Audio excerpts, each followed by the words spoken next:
Frankenstein, or the Modern Prometheus, the book by Mary Shelley, read for you by Weirdo. Chapter 9. Nothing is more painful to the human mind than, after the feelings have been worked up by a quick succession of events, the dead calmness of inaction and certainty which follows and deprives the soul both of hope and fear. Justine died. She rested, and I was alive. The blood flowed freely in my veins, but a weight of despair and remorse pressed on my heart, which nothing could remove. Sleep fled from my eyes. I wandered like an evil spirit, for I had committed deeds of mischief beyond description, horrible, and more, much more, I persuaded myself, was yet behind. Yet my heart overflowed with kindness and the love of virtue.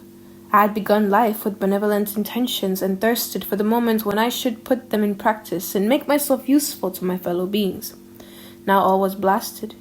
Instead of that serenity of conscience which allowed me to look back upon the past with self-satisfaction, and from thence to gather promise of new hopes, I was seized by remorse and the sense of guilt, which hurried me away to a hell of intense tortures, such as no language can describe.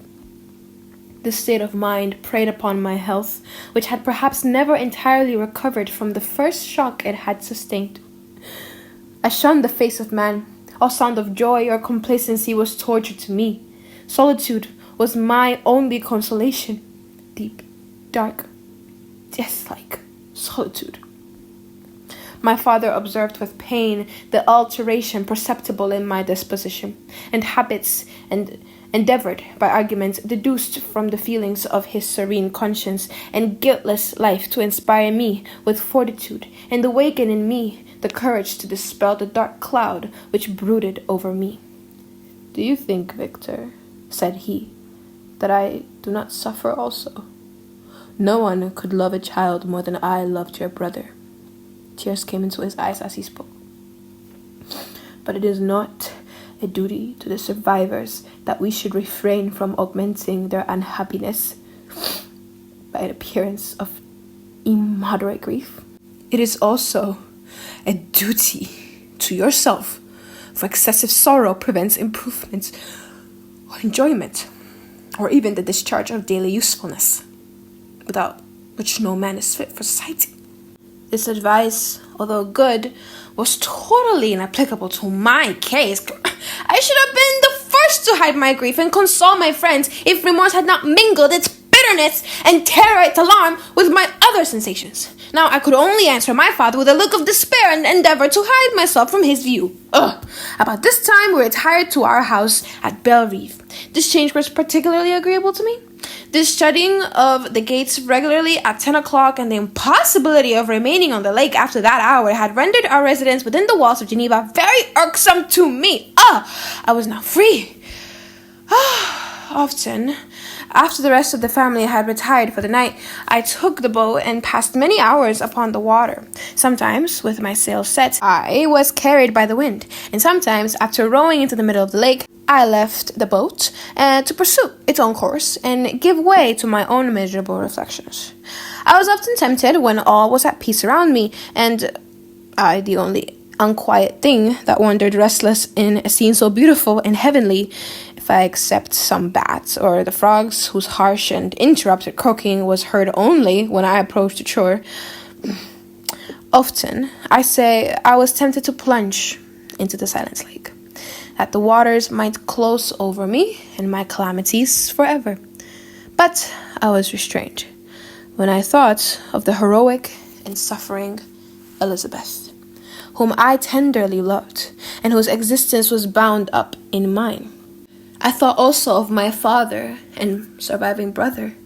Should I, by my base desertion, leave them exposed and unprotected to the malice of the fiend whom I had let loose among them? At these moments I wept bitterly and wished that peace would revisit my mind, only that I might afford them consolation and happiness. But that could not be. Remorse extinguished every hope. I had been the author of unalterable evils. and I lived in daily fear lest the monster whom I had created should perpetrate some new wickedness. I had an obscure feeling that all was not over, and that he would still commit some signal crime, which by its enormity should almost efface the recollection of the past. There was always scope for fear so long as anything I loved remained behind. My abhorrence of this fiend cannot be conceived. When I thought of him, I gnashed my teeth. My eyes became inflamed, and I ardently wished to extinguish that life which I had so thoughtlessly bestowed. When I reflected on his crimes and malice, my hatred and revenge burst all bounds of moderation. I would have made a pilgrimage to the highest peak of the Andes, could I, when there, have precipitated him into their base. I wished to see him again, that I might wreak the utmost extent of abhorrence on his head and avenge the deaths of William and Justine. Our house was the house of mourning. My father's health was deeply shaken by the horror of the recent events. Elizabeth was sad and desponding. She no longer took delight in her ordinary occupations. All pleasure seemed to her sacrilege towards the dead. Eternal woe and tears, she then thought, was the just tribute she should pay to innocence so blasted and destroyed. She was no longer that happy creature who in her earlier youth wandered with me on the banks of the lake and talked with ecstasy of our future prospects. The first of those sorrows which are sent to wean us from the earth had visited her. Its dimming influence quenched her dearest smiles. "When I reflect, my dear cousin," said she, "on the miserable death of Justine Moritz, I no longer see the world and its works as they before appeared to me. Before I looked upon the accounts of vice and injustice that I read in books or heard from others as tales of ancient days or imaginary evils. At least they were remote and more familiar to reason than to the imagination. But now misery has come home, and men appear to me as monsters thirsting for each other's blood.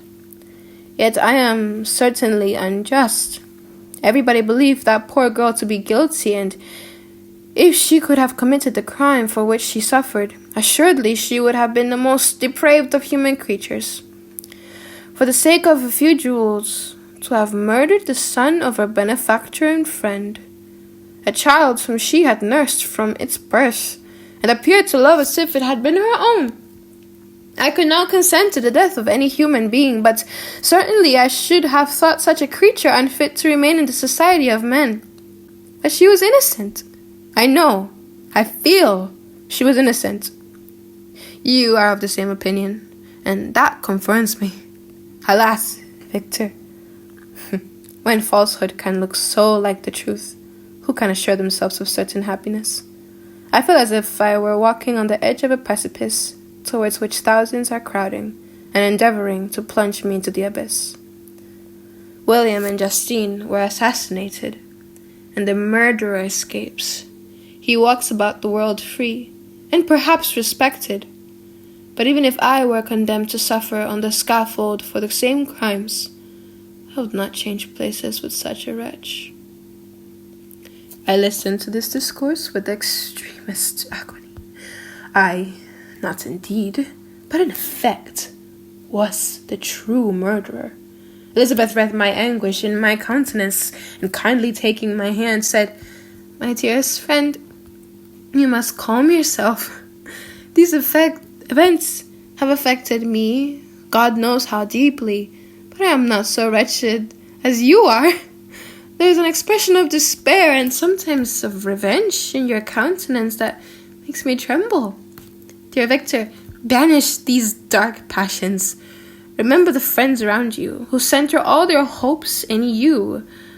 Have we lost the power of rendering you happy? While we love, while we are true to each other, here in this land of peace and beauty, your native country, we may reap every tranquil blessing. What can disturb our peace? Could not such words from her whom I fondly prized before every other gift of fortune sufficed to chase away the fiend that lurked in my heart. Even as she spoke, I drew near to her, as if in terror, lest, at the very moment, the destroyer had been near to rob me of her.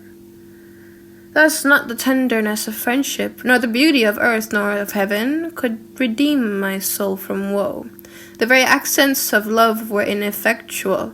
I was encompassed by a cloud which no beneficial influence could penetrate. The wounded deer, dragging its fainting limbs to some untrodden brake, there to gaze upon the arrow which had pierced it, and to die, was but a type of me. Sometimes I could cope with the sullen despair that overwhelmed me, but sometimes the whirlwind passions of my soul drove me to seek, by bodily exercise and by change of place, some relief from my intolerable sensations. It was during an access of this kind that I suddenly left my home, and bending my steps towards the near alpine valleys, sought in the magnificence, the eternity of such scenes, to forget myself in my ephemeral, because human, sorrows. My wanderings were directed towards the valley of Chamonix. I had visited it frequently during my boyhood. 6 years had passed since then. I was a wreck, but not had changed in those savage and enduring scenes. I performed the first part of my journey on horseback. I afterwards hired a mule, as this more sure-footed and least liable to receive injury on these rugged roads. The weather was fine. It was about the middle of the month of August, nearly 2 months after the death of Justine, that miserable epoch from which I dated all my woe. The weight upon my spirits was sensibly lightened as I plunged yet deeper in the ravine of Arve.